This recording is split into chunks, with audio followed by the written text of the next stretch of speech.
with the people that lived there before. It was the most horrible dream. I thought, what am I doing here? Why in the world? And how can I get out of it? And all of a sudden I woke up like that, and it was the most instantaneous. Oh my gosh, that was just a dream. Oh. That was my introduction to the day. I can't remember any dreams. Any dreams? Oh.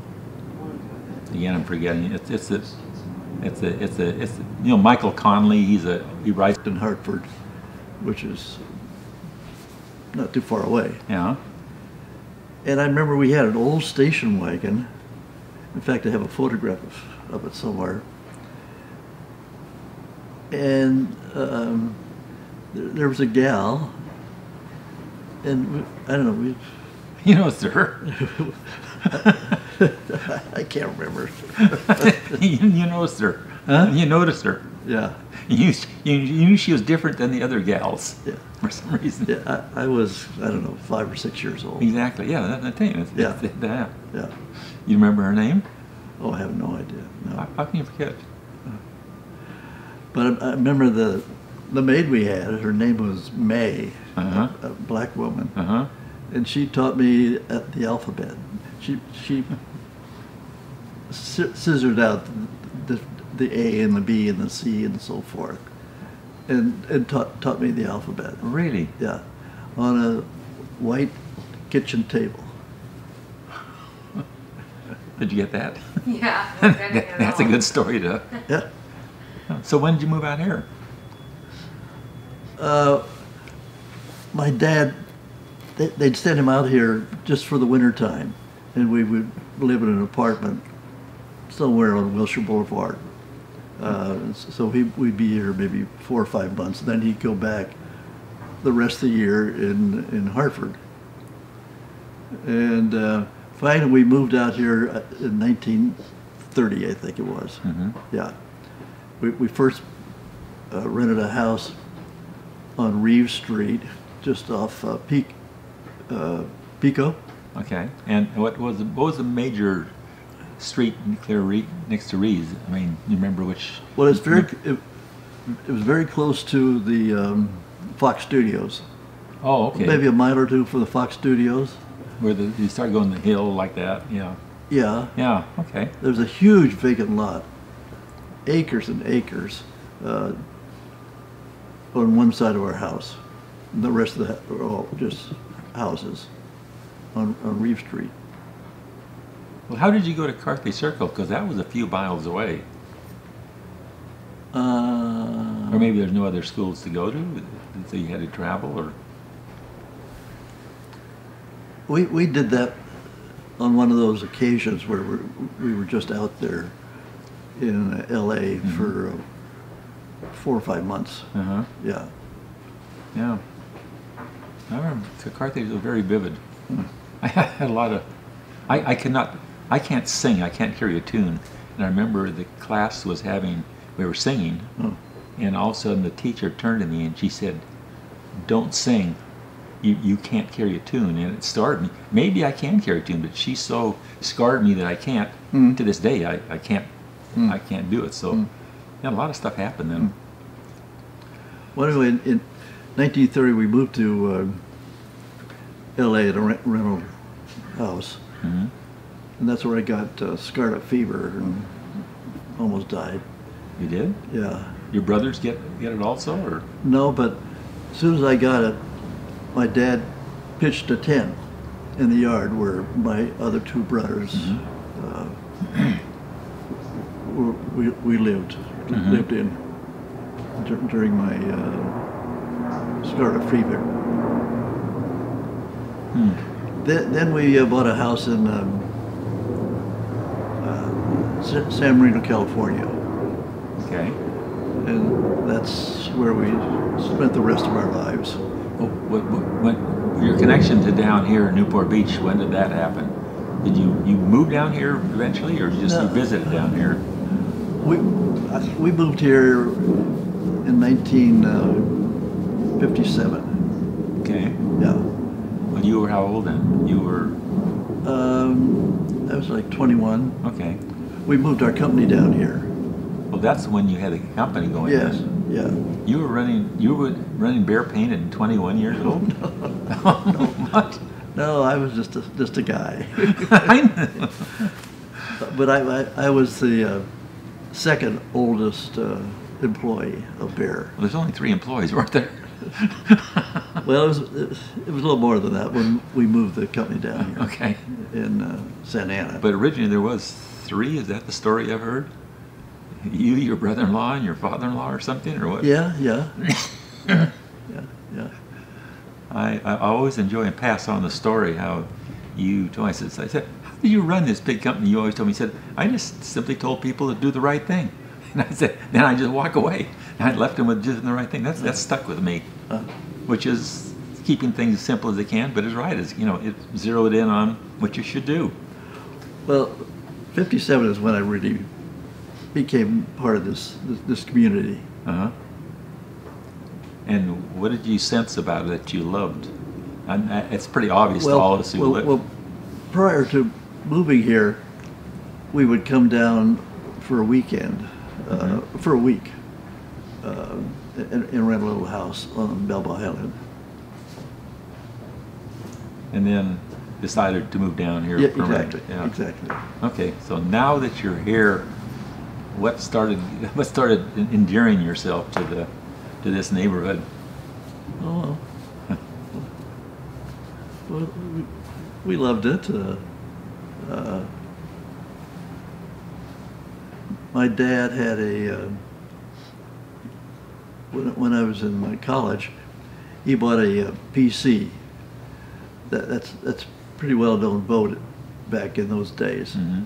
Today, most of them are in San Diego, but we had a lot of PCs here. It was like a 32-foot sailboat. 32. Yeah. And you start out because you've had this lifelong love of sailing, and I have to throw in here your most recent addition to your life is this gorgeous, beautiful.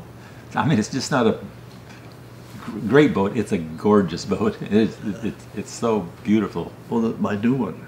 Yes. Oh yeah. Oh yeah. It's something else. You can just sit there and look at it. And you bet. It's something else. And I got a kick out of you wanted that boat for a long, long time, and you said you finally got him down the price. Yeah. Well, for many years, every January I take my high school guys to the Caribbean, and we chartered a boat, no crew, just ourselves, for 10 years, and then finally I wanted to go down south. I was always in the BVI, but down south I figured it was just pretty tough sailing. I didn't know where I was going, and so on and so forth. From that point on, 11 years ago, we always had a boat with a crew, usually three or four people. So did you, prior to that, did you sail the boat? Oh, no. You said you didn't have a crew. I mean, didn't have a. Well, I didn't have a. We had a 30-foot sailboat that we chartered from the people who chartered boats. All your friends? And how many guys did you get on this 30-foot? We had about 6 people. 6 people. Yeah. Get a little crowded. No, no. But guys get along. Yeah. Guys. You bet. Yeah. But anyway, 11 years ago, that's when I decided to go south and see all these various islands and so forth. And this was that first boat in 11 years that they chartered for me. Yeah. And it was great. So what? I have to inject this. Has nothing to do with Newport Beach, but you have this passion for cars. Yeah. You have this passion for airplanes, and you have this passion for boats. They're all. Is any one more endearing to your heart than the other, or they're all equally?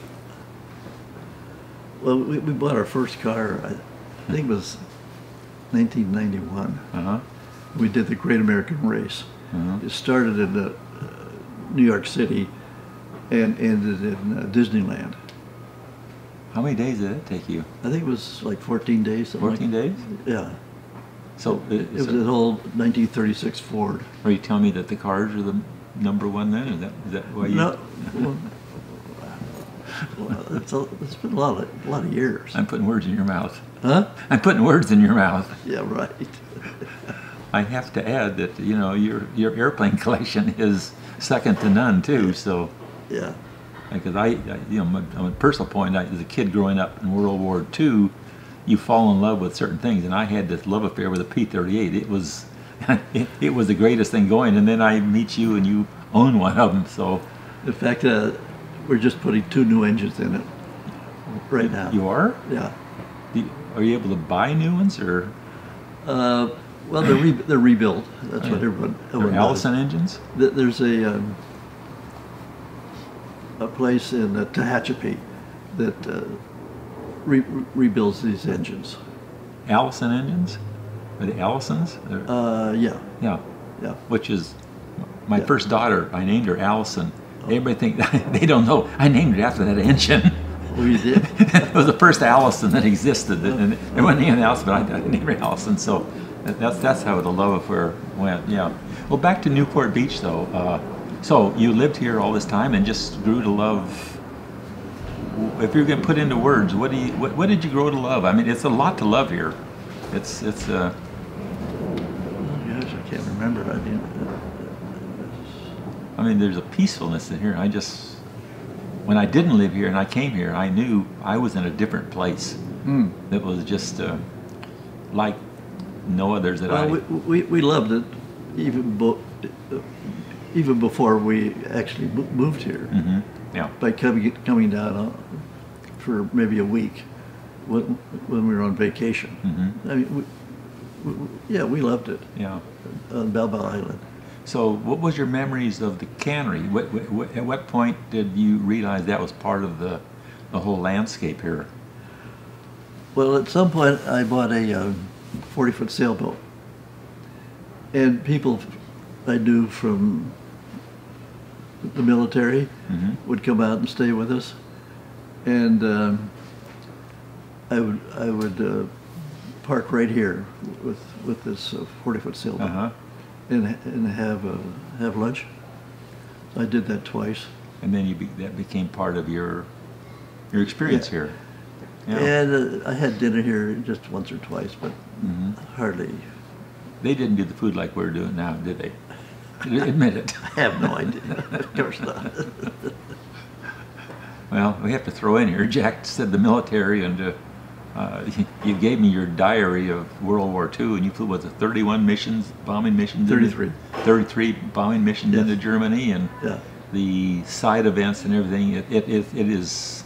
I've read a lot of books on World War II, as a lot of other people are reading right now because it's fascinating. But your diary is up among all of them, just to give you a feeling of what was going on. And to be honest with you, I read what you went through, and I read today so many people complain about how their feelings are hurt and how bad it is. And I'm thinking, what are you talking about? What you guys went through and didn't complain and lived with it, it's pretty it's beyond special.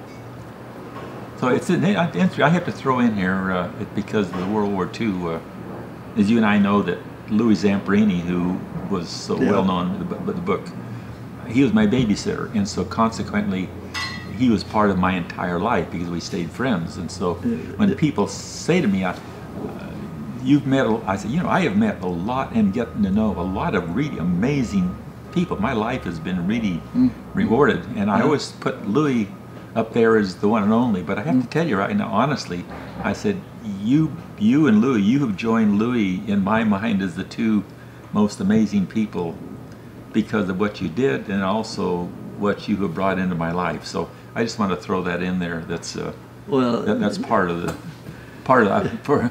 There's just no comparison what he went through.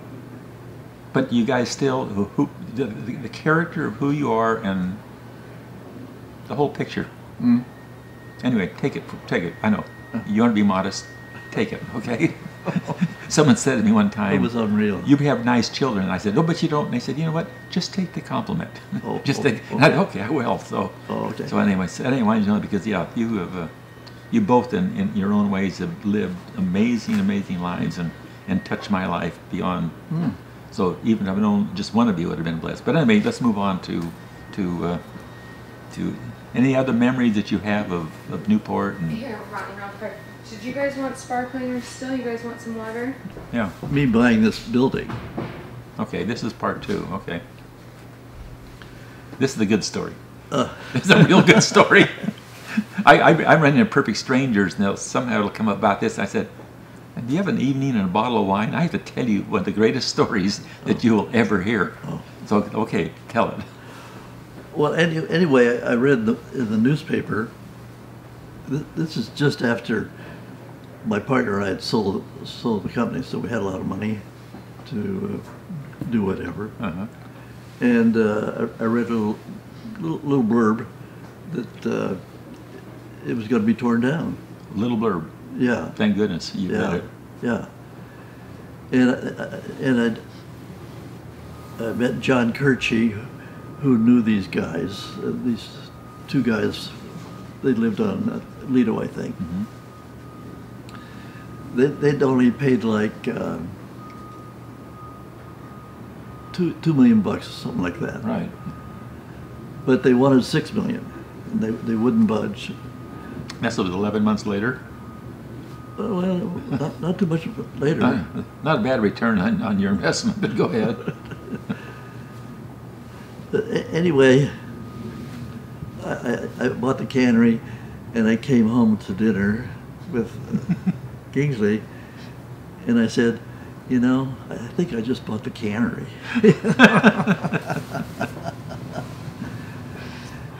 Anyway, we didn't really know what we were going to do with it. Obviously, it was a restaurant, but Uh-huh. people talked like maybe it's going to be a library, it's going to be this, it's going to be that. I never heard But that. we, That's but interesting. we really just came back. It should be a restaurant, Mm-hmm. and I had 2 or 3 people to talk to. But you were the one because you were a pilot, and I was a pilot. Is that what? I didn't know I did. That's what did it. That was it. Well, from my point of view, Jim Gray, who's the gentleman who brought us together, Huh? I knew back when he was vice president of Far West Enterprise, the great restaurant Oh group they yeah, had. yeah. And he called me and said, "You were 78, I was 69. Oh. This is late in life." And he said to me, "Are you interested?" And I said, "Absolutely not, Jim." I said, we had El Cholo.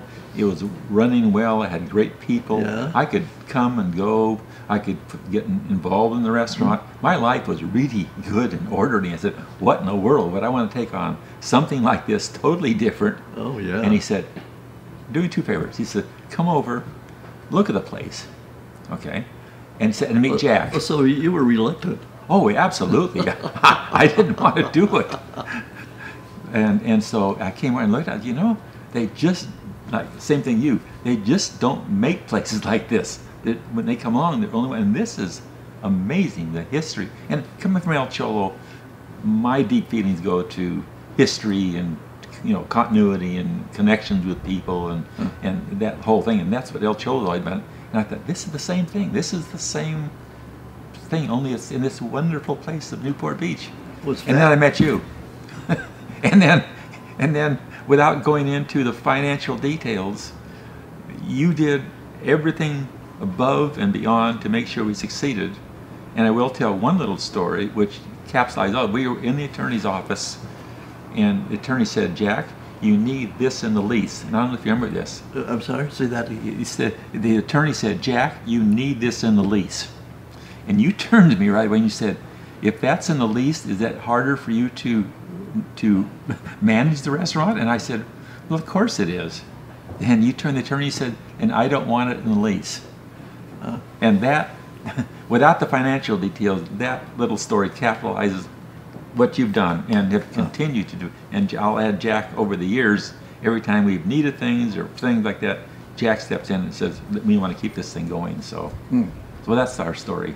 Oh, great. It's a good one. Great. It's a great one in this day and age. And I don't even remember, did we sign any papers? We must have signed some papers. I think it was basically a handshake.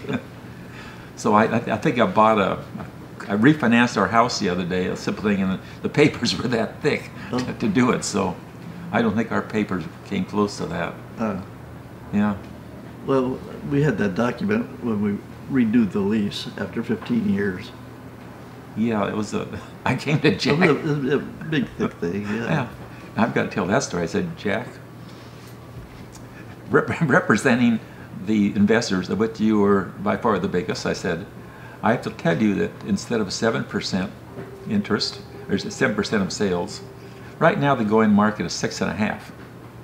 And I said, but however, you have been so good to us. How can we're not going anywhere, and how can I possibly ask you to reduce our rent? I can't. However, representing you as a shareholder, I have to ask you this. Oh. And then you said to me, okay, he said, we'll put it down to 6. And then I said, okay, that's I hate to say it, but you okay. You called me back the next day and you said, I want 6.5%. And I thought you were just playing with me. Oh. And then I said, Jack, whatever you want is fine. You called me back the next day. You said, we're going back to 6. I said, well, why 6? He said, I think you're mad at me yesterday. And I said, Jack, I could never be mad at you. But that was the kind of relationship we have had. Yeah. And I'm envious because when I have these other landlords, it doesn't begin to copy this. So it's been an amazing story. Yeah, You you know, bet. Yeah. You bet. Yeah. And you're still flying. Yes. I'm getting a pacemaker in. I hope they clear it. So. Oh, Yeah. really? Yeah, I think that's going to make it a little tougher, but yeah. So it was the flying that did it. I had no idea. Yeah. Well, that was such a common interest. Yeah. But it had nothing to do with running a restaurant. No, but yeah, compared to some other guys, it was a common interest. Yeah. Yeah. You just seem to make the best decisions all the time, and they come to you with such ease. It seems like you just seem to make good decisions, which is a great gift. Yeah. What else can we add to that? I'm wondering. I think I love the story part. I think we could go into talking about, I'm trying to keep it less about the virus technically, but like the future of the cannery. Is that we're ready for this whole thing, Jack? And in this day and age, I remember you said, I obviously don't want to make money out of this place, which is strange, especially in this community where everybody wants to make money. Not only money, they want to make more money. Yeah. And I said, well, Jack, this strikes you fun, but I don't want to lose money, but I really don't care because my life, as both our lives were, they were good. They were set, and they were, and we thought, hey, we just want to be part of this restaurant. And isn't that right? And we just want to be part of it. We just want to create something, and we wanted to create a restaurant that represented the community. I don't want to say we want to be the greatest restaurant in the area, because greatest means to some people food that I would only eat once a year. We just want to be Newport Beach's favorite restaurant, which means their heart and soul goes here. You know, they came in, they spend special occasions, they come here on a weekly basis just to get away, and they feel comfortable here, to enjoy the beauty of what's here, and hopefully we treat them like family.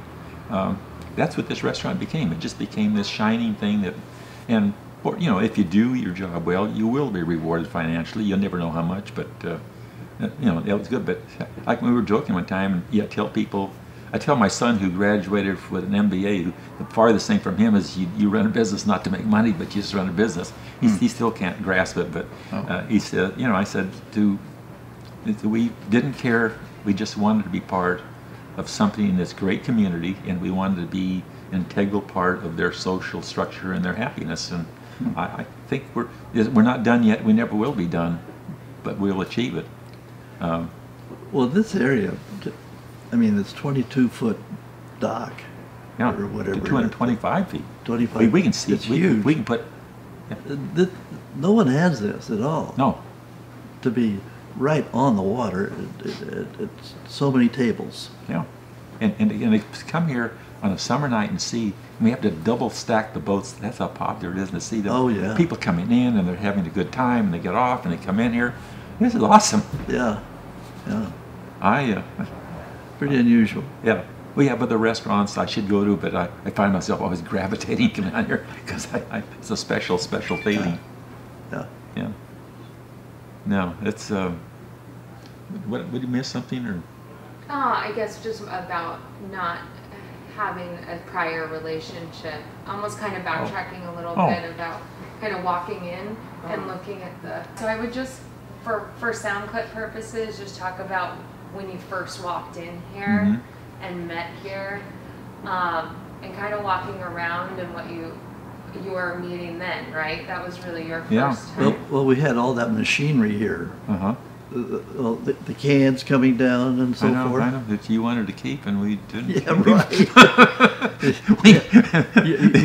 You sneaked that away from me. The only friction we had, if there was, it was a theme restaurant. It had, like Jack said, conveyor belts with the cans and the boilers, and it was an old 70s theme restaurant, and Jack wanted to preserve that, and we slowly took a few pieces out. It just. Well, we have some great photographs upstairs. Yeah, they're still around. Yeah. And Jack won, but I think we talk about Jeff Hatch and his company. He has done an incredible job here and continues to do it. Just like these windows that we put in that would fold it back. Yeah, but I remember when I walked in, I met you, and I remember thinking, it's a shame. One thing, I thought this building is so beautiful, but you can't see the water. And we found out the windows were so dirty and caked with dirt, you couldn't see it. And we washed the windows, and I thought, oh my gosh, look you can sit inside and see the water. Yeah, that's terrific. Yeah, we met here and just walked through, and of course it was it was so run down. They were using for their walk-in box. They took just a regular room and put visqueen around it, took an air conditioner and pumped it in there, and consequently the studs in that were rotting. We thought we were just going to have to replace equipment. We came in and we had to rebuild everything. The studs, everything had to come down. Well, we had nothing like this. Oh no, it was just a small area that was outdoors. They never utilized it. There was only 3 tables and chairs out here. Can you imagine not utilizing this? Yeah, nothing. Yeah, and look at it now. It's fantastic. One of the reasons we were happy to open up the windows because people were fighting to sit on the patio. And if they couldn't sit on the patio, they were not happy. A lot of them had to sit inside. So now opening these windows allows them to feel. It's fabulous. Yeah. So, but anyway, and then we just met, and we have over the years. Yeah, it's been great to get to know you better and better, and I'm getting to know you better even here now. So,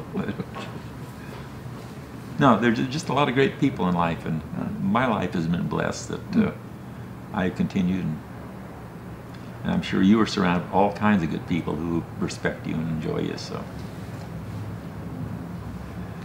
it is.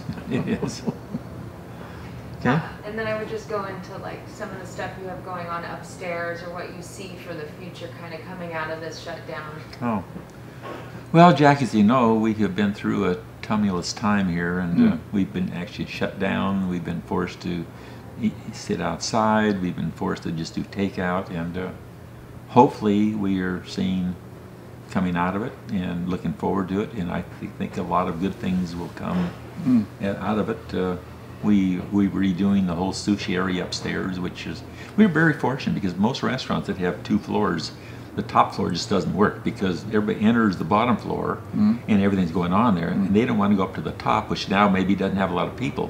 So it's very difficult to get. So by having basically we have that restaurant upstairs with just sushi and younger people, and down here it's more formal dining. So we have 2 restaurants, and we're able to fill both of them. So we're very fortunate. So.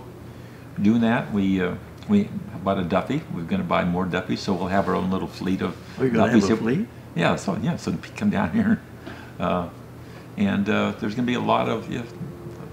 We're continuing to invent it and make it better, and we never will be done improving it. Just know that I'm sure you and I, all we care about is getting better and better and better, and there is no goal. So. I like that. Okay. What maybe something from Jack as far as like if you could dream up like a future or something in the coming year, 2 years. For Jack. Yeah, just some kind of piece from. I can't hear. I know. I'm going through. We're coming out of this, and we see some new things. What would you like to see?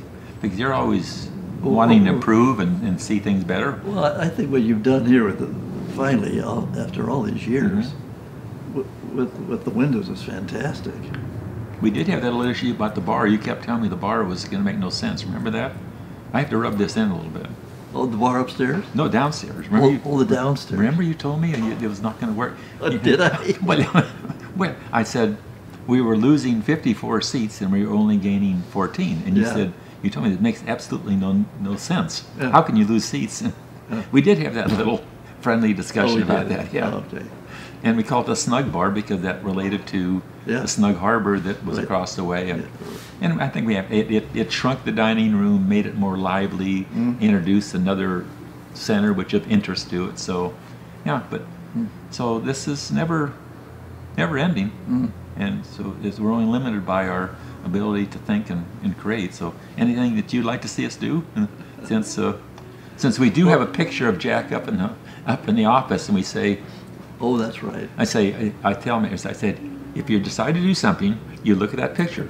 If it's okay with Jack, we do it, even though it may be the wrong thing to do. I said, and if you look at him, it's not okay with Jack, even though it's the right thing to do, we don't do it. So, anyway, given that power that you have, yeah. what would you like to see? I just thought of something.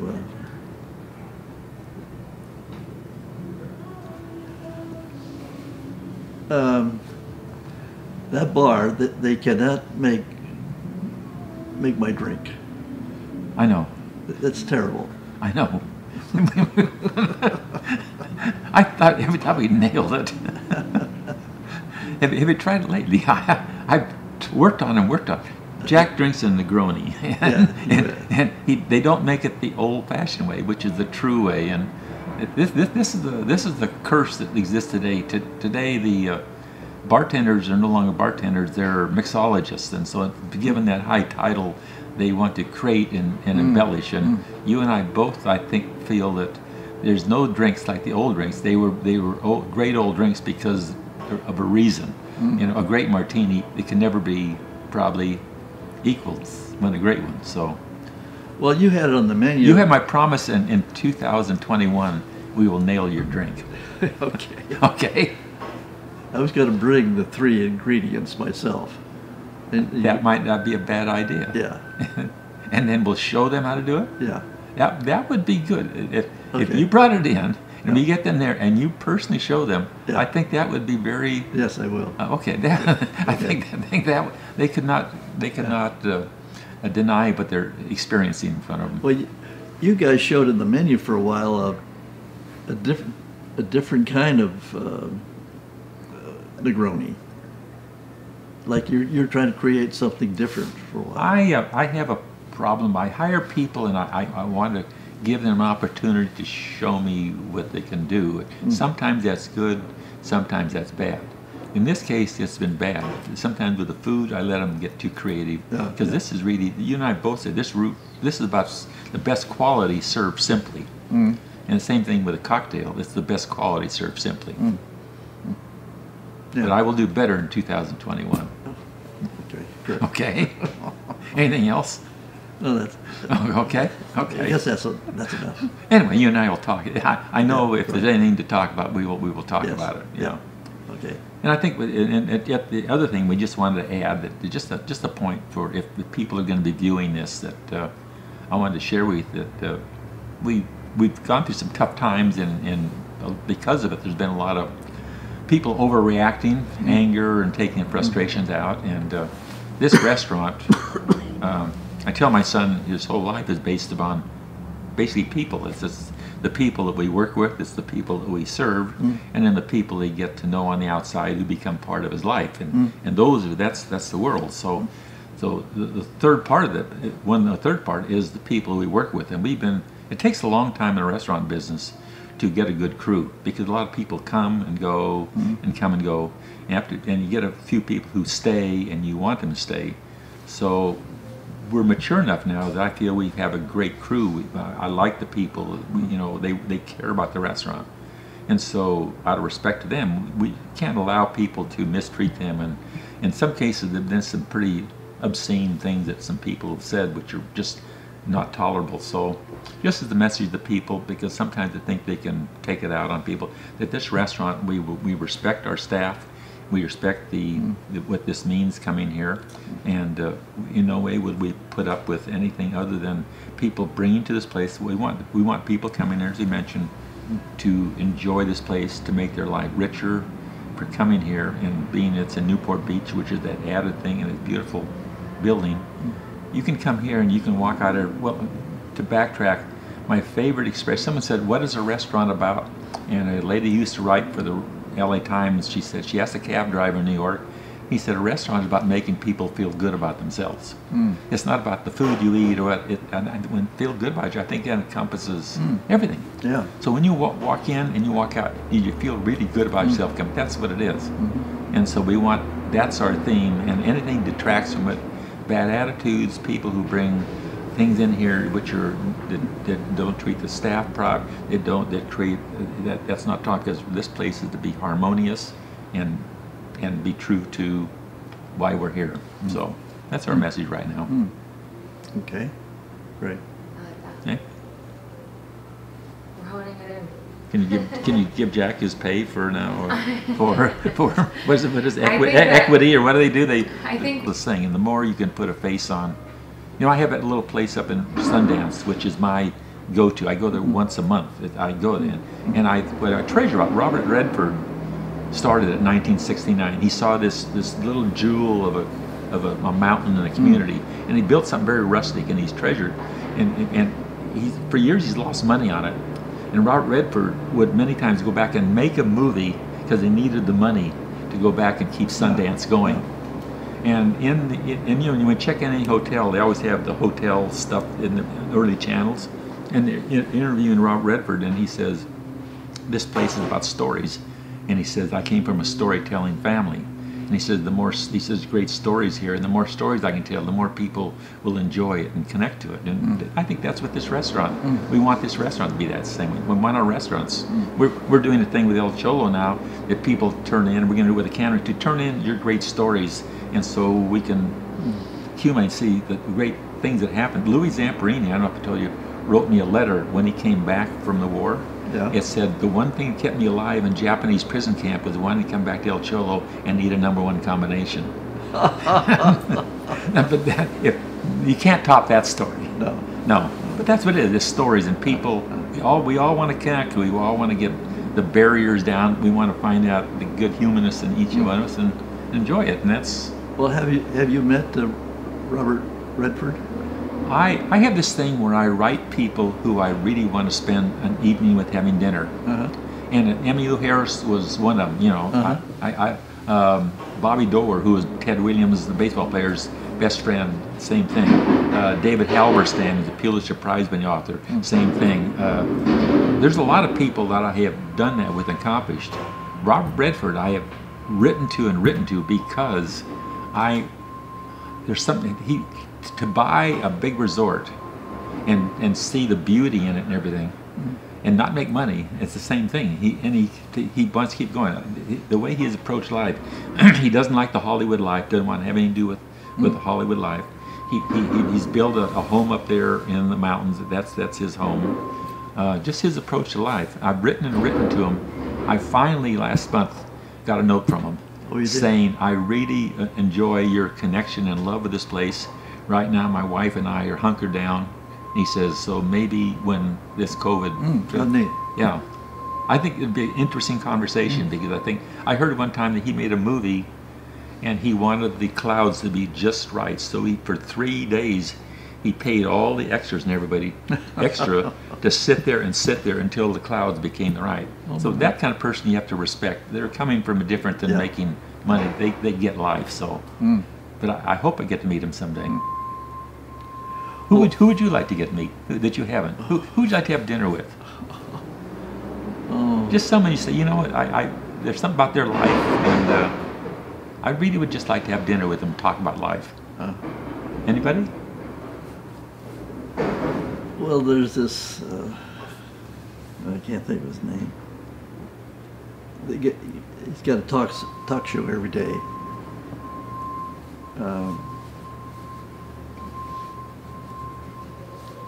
Political? Yeah. I can't. Okay. What station he's on, or? Well, I contributed $5,000 to a fund to take to our veterans overseas. Uh-huh.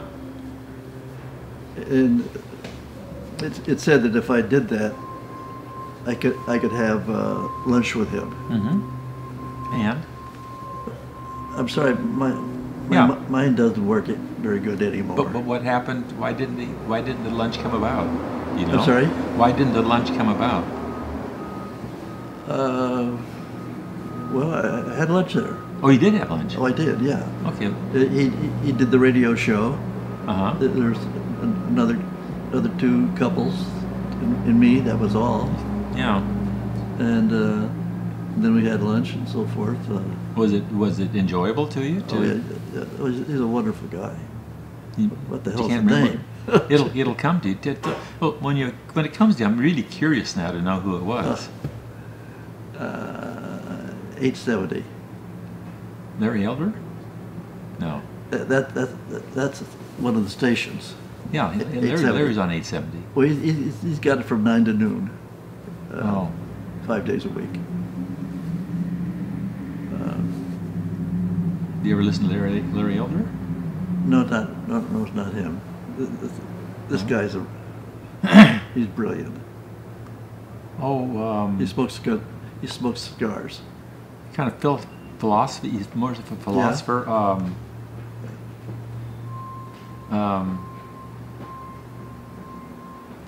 I think I know who you're talking about. Yeah. Yeah, in the morning. Yeah, 9 to 12. Oh. He and I got an argument about the minimum wage on the radio. and I thought, I'm trying to argue, and I suddenly realized, he shut me off. He's making me sound like I don't know what I'm talking about. I know. Jewish? Huh? Is he Jewish? Yes. Yeah, okay, I know he is, yeah. Yeah. Very philosophical. He gets very deep. Oh, he's terrific. Yeah, Dennis oh yeah. Prager? Dennis Prager. Yeah, that's it. Dennis Prager. Yeah. Yep.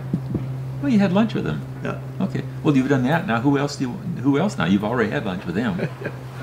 Oh, Anybody? no, Yeah. I can't think of anybody. Peggy Noonan? No, I don't like her anymore. She kind of went south on us, didn't she? Yeah, she sure did. Yeah. No one comes to mind. No. Ron asked me when I first met him. I said Vin Scully. Still. When I first Yeah. met you, you asked me that question. Yep. But now, yeah, that's somebody special, as you know. Yeah. Yeah. It's got stories. Hank Aaron passed away today. I know, my husband told me. And the people are, Don Sutton passed away. Good job. What did she say? She said, you did a great job. Oh. Okay, so we're done? Yeah, so maybe we could get a radio program, and you and I just go shit. on every day and, No, and just talk about stuff. No, my memory's really screwed up now. You did great. You did really great. Other than can't remember Dennis Prager, and I couldn't think about it either. Yeah. So, Yeah, all of a sudden my memory doesn't work. and what was the name of that police show I was going to tell you? It was Police what? Bosch. We were talking about that series of TV series. Oh, yeah. Bosch. Oh, I've read a lot of those books. So Bosch is usually his main detective, right? Yeah. I don't, Harry Bosch. I didn't know it had anything to do with Bosch.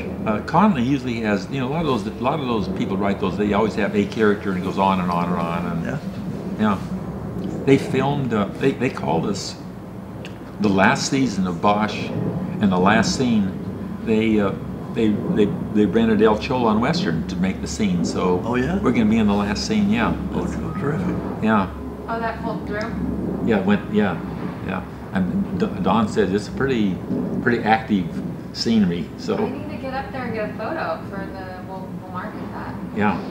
And then if we could just pull out like a till we see you again or till we're back in business, something from Jack to come out and we're good. So you want him to say that? Yeah, or something like till we can be back. just say, well, thanks for the conversation, and let's get back in business, something Yeah, like that. something like that. Okay. What? Just say, hey, thanks for the conversation. Oh, thanks for the now let's conversation. get back in. Let's get back in business. Yeah, okay. Okay. Okay. Hey, that's why you and I are really here. So. We're getting on this too. We're good. I'm going to take a couple pictures, just because we don't have a really great picture of you and Jack. So maybe head over there.